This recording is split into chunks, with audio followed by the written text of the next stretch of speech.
Okay, hello mga kabanda. Welcome sa ating YouTube channel or Facebook page. Tugtog tayo. Practice pa ng practice. For this video, tugtugin natin ang Minsan by the Eraserheads.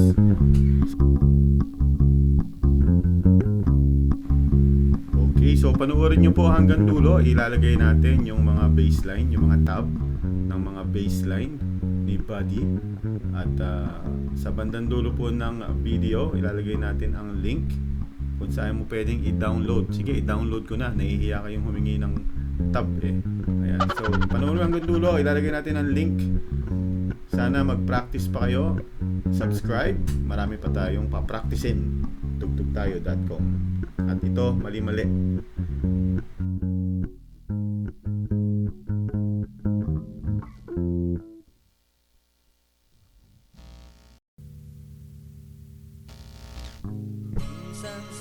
Oops, siya nga pala, naka-tune down to sa E-flat yung bass.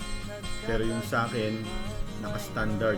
In-adjust ko lang yung notes. So sa 5, nilagay ko sa 4 fret.